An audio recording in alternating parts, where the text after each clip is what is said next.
ওরা কারা? ওরা মেয়েগুলার পরিচয় কি নাম জানিস না? হ্যাঁ, এই মেয়েগুলাকে কোথা থেকে ধরা হয়? কোথা থেকে ধরে? মন্দিরে মেয়েরা গেছিল না রাস্তা থেকে নিয়ে যাওয়া?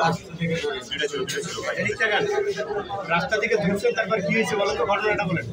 তারপরে মেয়ের এসে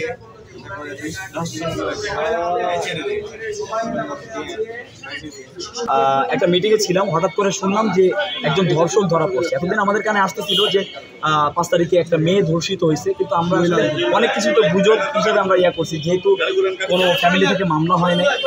তো আজকে হঠাৎ করে খবর আসলো যে একজন ধর্ষককে ধরা হয়েছে। আমরা ইমিডিয়েটলি গেলাম, গিয়ে দেখি যে ও আসলে মানে বললো আর কি, সানি নামের যে দর্শকটা সে সব কিছু স্বীকার করলো, 7-8 জনের নামও বললো।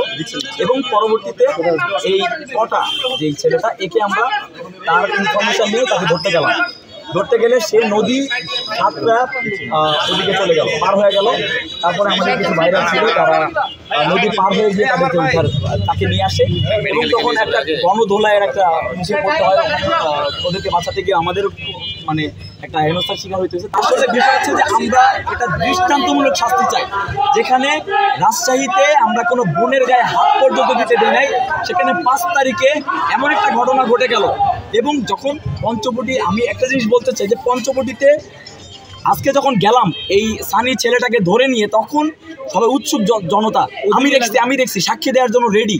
কিন্তু আমার কথা হচ্ছে তাদেরকে কোন পরাশক্তি তাদেরকে আটকায় রাখছে যে তারা নিজে থেকে আমাদের কাছে এসে বলতে পারলো না যে এখানে একটা রেপ হয়েছে।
আমরা ফাঁসি ছাড়া কোনো আর বিচার শুনবো না।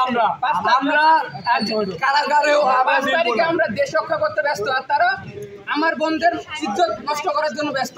তারা ইজ্জত নষ্ট করে নাই, তারা 2 দিন ধরে ইজ্জত নষ্ট করে, আবার দেহগুলো ফেটে ফেলার মধ্যে দিয়ে আবার নদীর পানিতে ফেলে দেয়।